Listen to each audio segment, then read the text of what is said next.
the leaves grow on the trees, you know, the birds and the bees, and all the girls start to tease.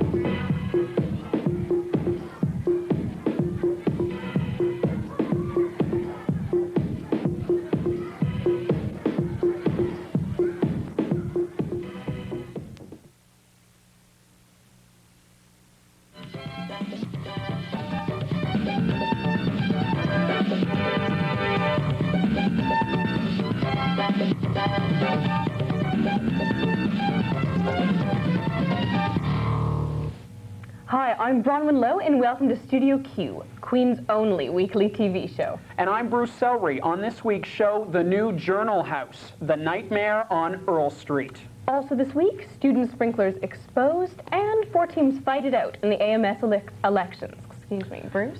We've been waiting with bated breath upon promises and rumor. Though it officially opened its doors last week, the renovated Journal House was scheduled to open over half a year ago. Michael Wise has investigated these delays and is joining us in the studio tonight. Welcome, Mike. Thanks, Bruce. On February 1st, the Queen's Journal held an opening ceremony for their new office.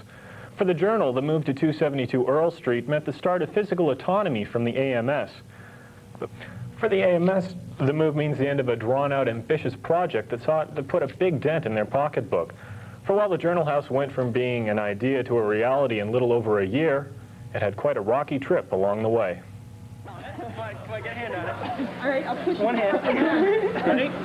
1, 2, 3. With the smash of a bottle of champagne, the Journal House was officially christened. It's a brand new home for a paper that's almost 120 years old. For the staff, it was an occasion to celebrate. For the last 5 months, we've been in a space that was about half the size of the space that we had last year, and we were all sort of crawling all over each other and didn't have desks and didn't have a place to store our stuff, and this has just been wonderful. The entire Journal House project started in late 1989 when the AMS Strategic Planning Committee decided to look at ways to free up space in the JDUC for use by other student groups. They looked at building additions to the Skylight Dining Room and renting space in the new library, but those options proved too expensive. Instead, using money from their unallocated surplus fund, they decided to buy and renovate the former Duke of Earl, a house at 272 Earl Street. They saw the Journal as an ideal tenant. The newspaper could get away from the AMS, and their office space could be put to other uses. The AMS had hoped to have the house renovated and ready for occupancy in September 1990, but when they bought the house, they weren't quite sure of what they were getting involved in. They had 2 contractors look at the house, and they were told that for between $30,000 and $40,000, the Duke of Earl could be renovated into usable office space. But the people that looked at the house were contractors, not structural engineers, and as a result, they didn't catch some of the major structural flaws with the building. I think, to be fair to the AMS, when they bought the house, yes, they were given certain estimates as to what it would take to take the house itself up to code. It wasn't a structural analysis. So as soon as we had other people go through the house, they said that's not, like, even if we hadn't put an addition on, they said that's not going to work because your house is bent and crumbling. So it wasn't as thorough an examination as the house probably should have had. Due to the age of the house, the roof was in sad need of repair. The house's gabling, the triangular sections of the wall that touched the roof, was actually leaning to one side by almost 30 centimeters. The walls of the building were also in bad shape. Some were rotting, others were charred from a fire in the house almost 70 years ago. Regardless of that, the AMS spent $174,000 to buy the house. On top of that, the AMS agreed to pay $75,000 for renovations to the house and to repair the roof. But when they approached the Queen's Journal, they found the house itself was too small. There was no space to do layout work. So the plans were changed, and the AMS gave the Queen's Journal a 10-year loan for $100,000 to build an addition. The initial cost of the project was set at $349,000.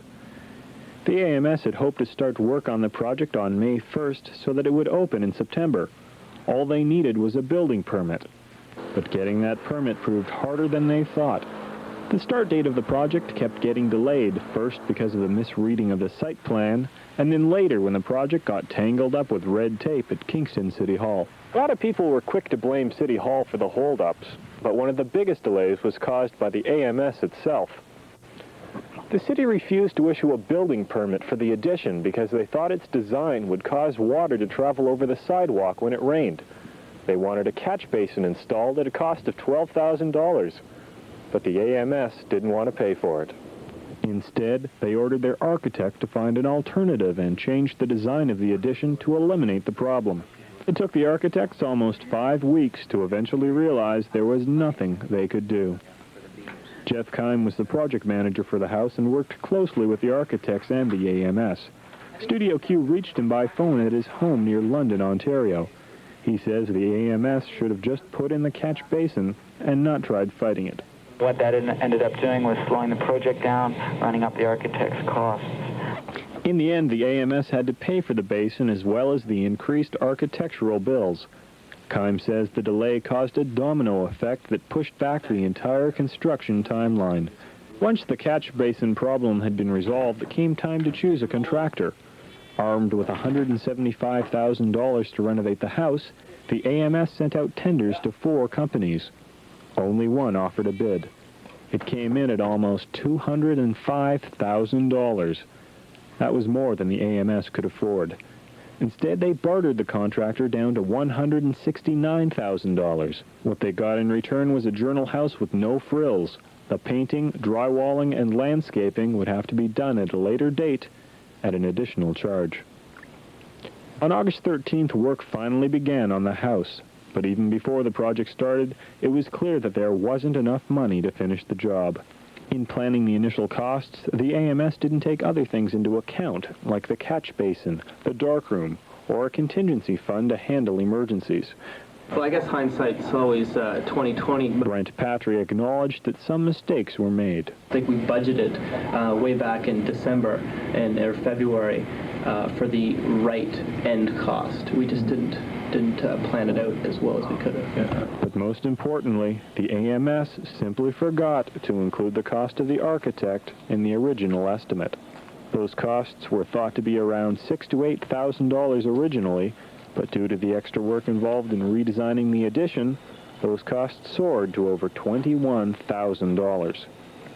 In order to pay for those additional costs, the AMS gave the Queen's Journal an additional $45,000 loan. On top of that, the house was given an $11,000 accessibility grant to put in an accessible washroom and a wheelchair ramp. That pushed the new costs of the house to $405,000. The project was ill-budgeted right from the start. The AMS had hoped to do something for a lot less than was realistic. Now, this gave problems right away to all the people that were working on it, in that they had high expectations and then were quickly shot down once the realities came back. And this made it difficult to work on the project. Tempers ran high as we started to realize what was going to happen. The extent of the problems caused several people to have second thoughts about the project. Studio Q obtained this report from the AMS Board of Directors to the AMS Assembly.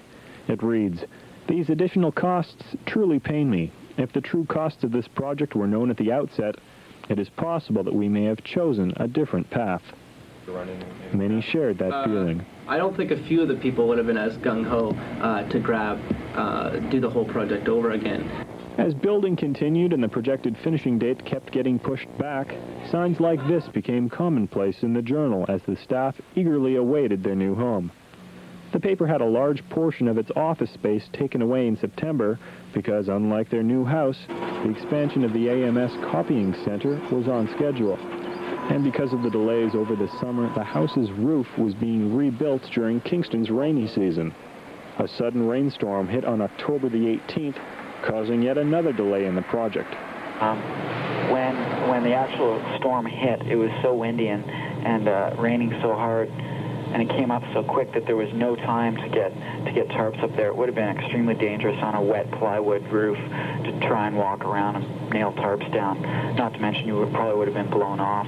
As a result, the water caused thousands of dollars damage to the flooring, ceilings, and wiring.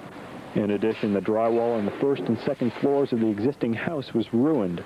Since the whole house now had to be drywalled, it was also decided to properly insulate the exterior walls. Once again, the project needed more money. This time, the AMS gave the project an additional $20,000. This was to cover these damages as well as to pay for exterior lighting and a ventilation system for the darkroom. Construction continued with the help of student volunteers, and eventually the house was ready for the Journal to move in January. Even then, they were forgiving. The nature of the business is, unfortunately, that it tends to be,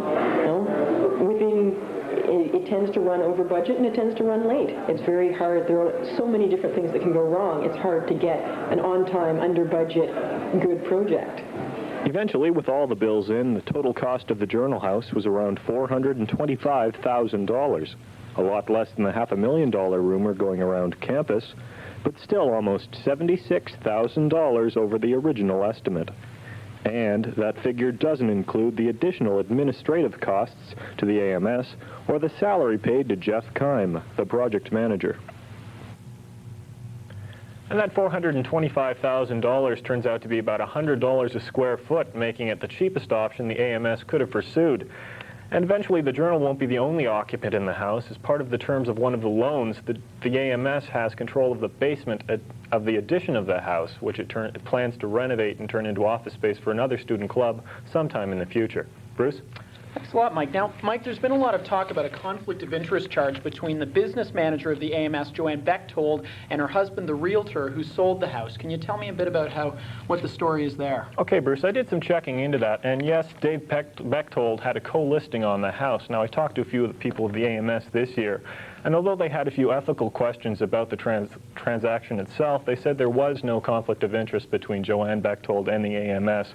As it turns out, last year, two members of the AMS independently approached Dave Bechtold regarding the house, and Joanne Bechtold really had no say as to whether the AMS should buy the house itself.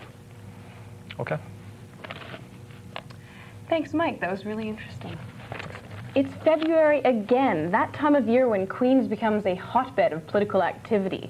And the campus is filled with talk of issues of the day and promises of politicians. Yes, once again, the AMS elections are here. This year, the race for control of Queen's student government is especially tight, with 4 teams running for AMS executive positions. Mariska Melnick reports on the politics of getting elected in Queens. This year, 4 teams are running for positions on the AMS executive. For those of you who haven't read the Journal or Golden Words, or haven't had a chance to attend the candidates' debates, here's a crash course in the teams running to help you make your choice. Maureen Armstrong, Mark DePrato, and Suzanne Kim are all experienced members of this year's AMS. I think all 3 of us are very well qualified for the positions that we're running for. They believe their experience has taught them what the AMS needs. The more people are involved, the more ideas we have flowing, and the more effective the AMS will be. Ali Velshi, Paul Finch, and Heather Armstrong are focusing on bringing students' interests into the AMS. We're not just here to run a budget. We are a society with 11,000 members. It is our responsibility to see what the students want of us and carry that out. Velshi hopes to return the AMS to its original task of working for the students. It represents the priorities of the students that have mandated us to do so. Scott Kelly, Mike Letros, and Tracy Bourne all have experience in ASSIS and work together well as a team. Our approach will be to reaffirm this liaison between students and the AMS.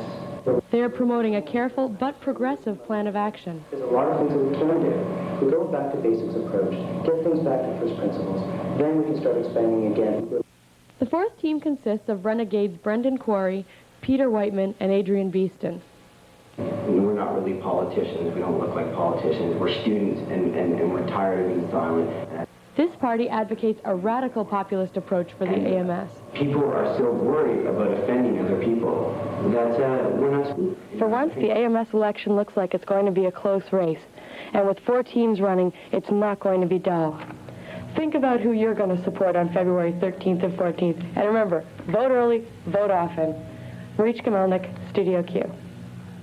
We interrupt the show momentarily for a special live report. Studio Q investigative reporter Jamie Farr is in downtown Kingston at this point at a reputable downtown location, and he has a fast-breaking story. If we could go to Jamie. Jamie, can you hear me? Hello, Brucey. Yes, I hear you loud and clear. For those of you who may have heard the rumors or who may have run directly into the massive veil of secrecy, I can say now with almost certainty that it is true. Arnold Schwarzenegger is in Kingston. I repeat, Arnold Schwarzenegger is in Kingston. Now, we haven't had that confirmed, but several of our journalists do believe we've seen him. For several days now, I, along with our crack team of dedicated journalists, have been trying to track down this elusive superstar. In many cases, we've run into open hostility as we've tried to find this man. Definitely members of Schwarzenegger's entourage want to keep this very secret. This is a very quiet trip. This should not get out. Jamie, it seems rather weird that Schwarzenegger is here in Kingston. It's a small place. Do you have any idea, any clue why he's here? We're not quite sure why he is here. All I can say right now is that he has been sighted. We've seen him downtown, or we believe we've seen him downtown. We have some footage. You'll see that later.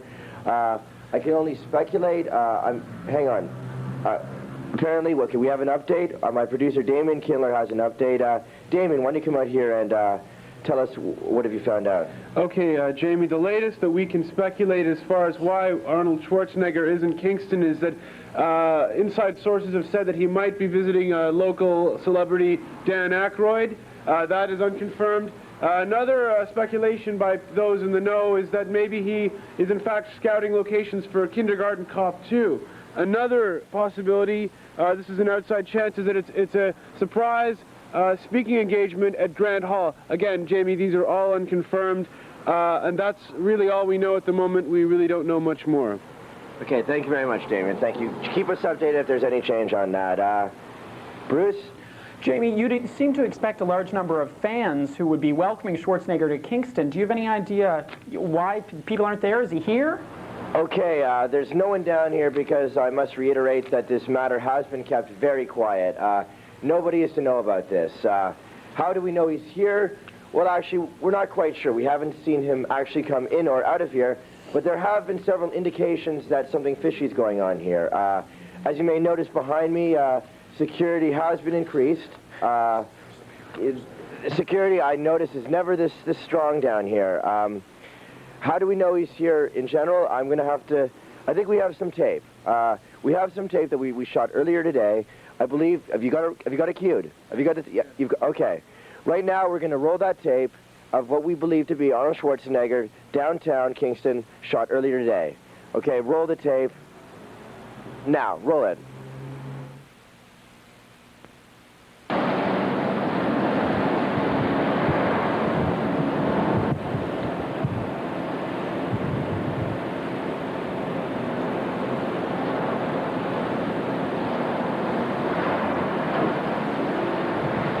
I believe that's Arnold Schwarzenegger. He's just come out of Cafe Max.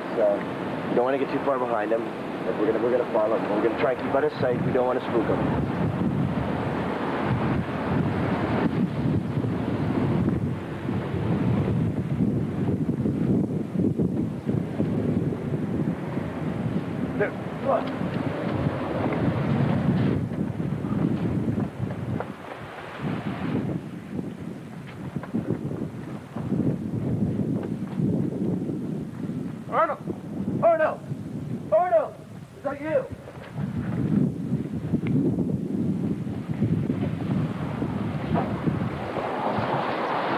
See him? No, I don't see him, David. No. Okay.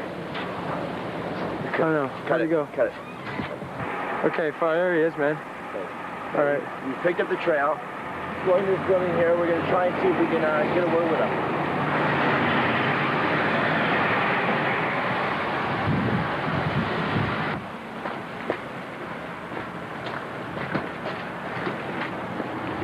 in here. We think he's in this room. Hello.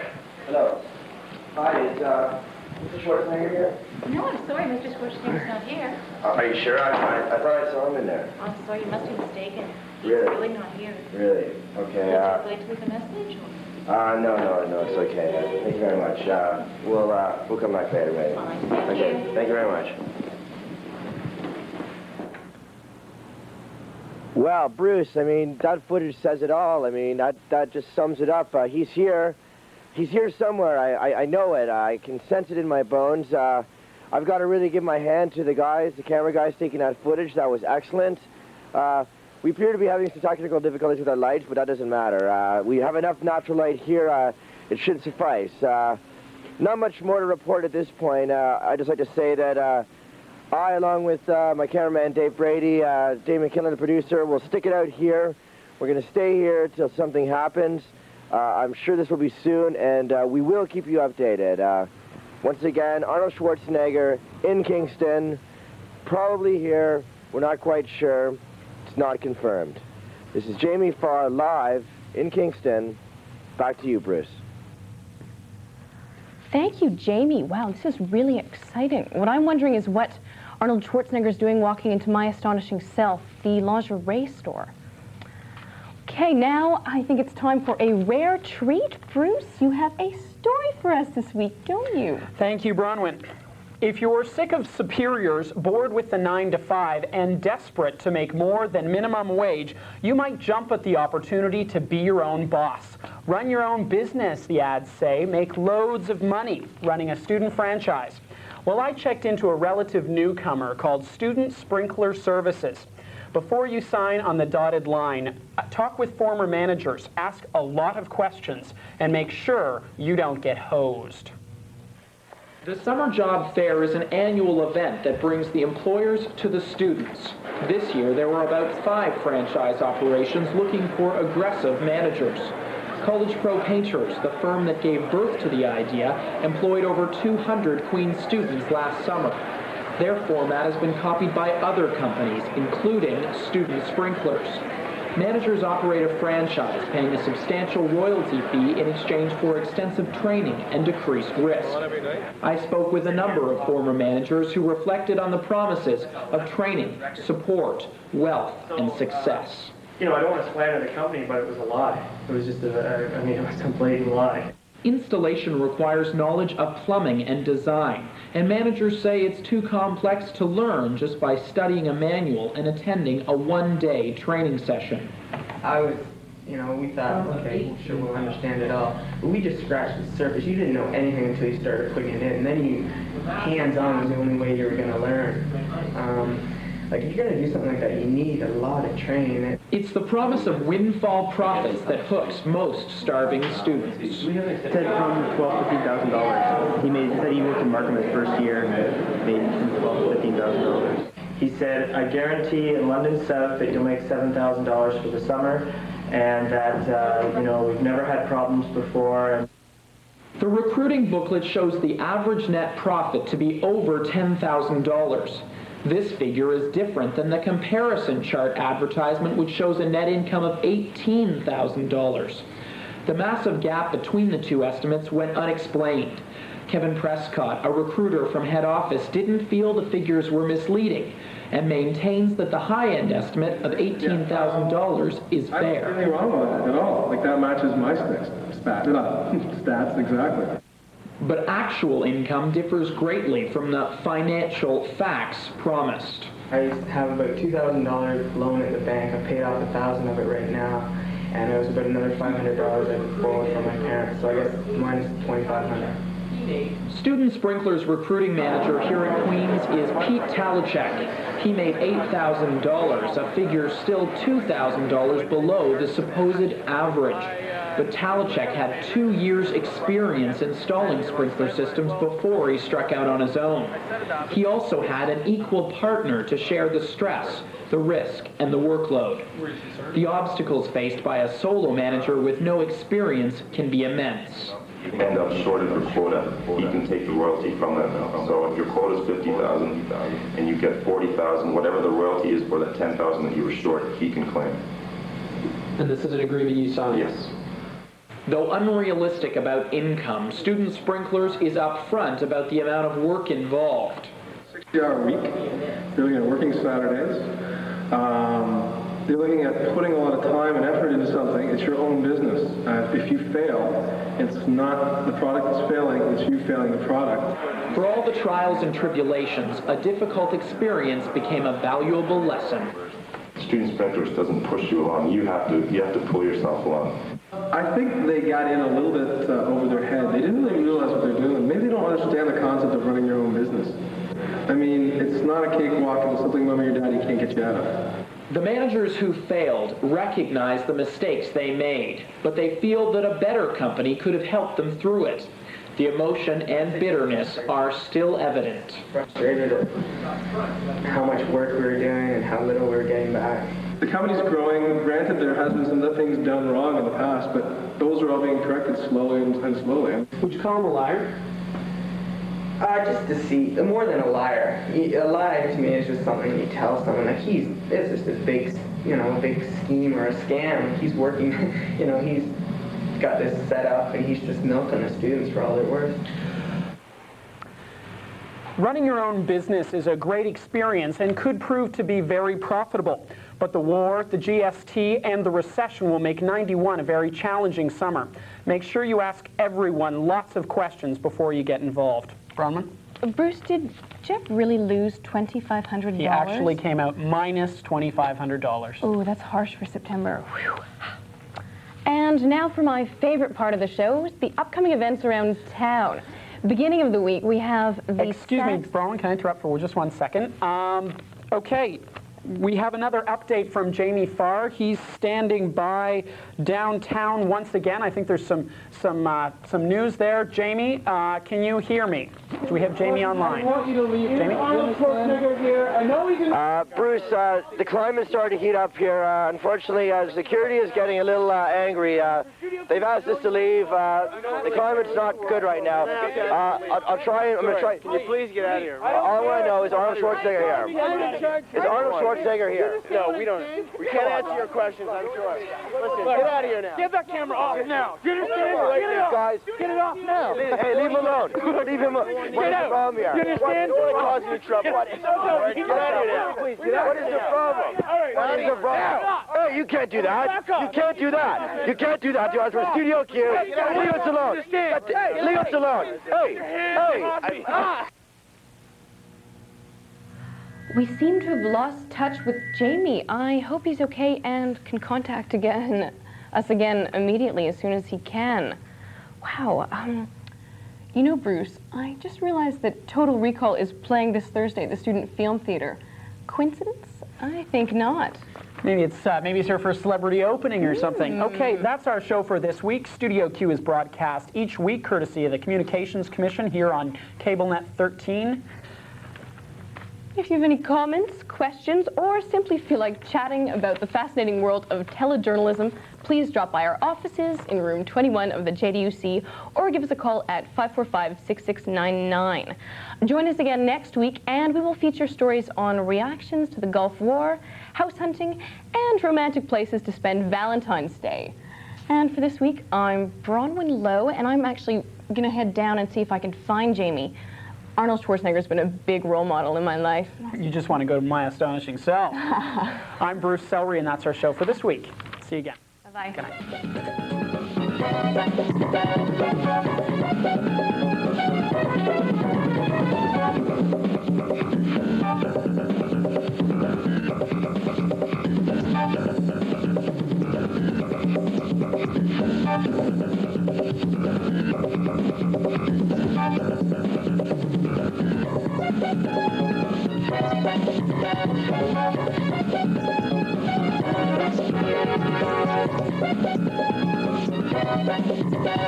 Thank you.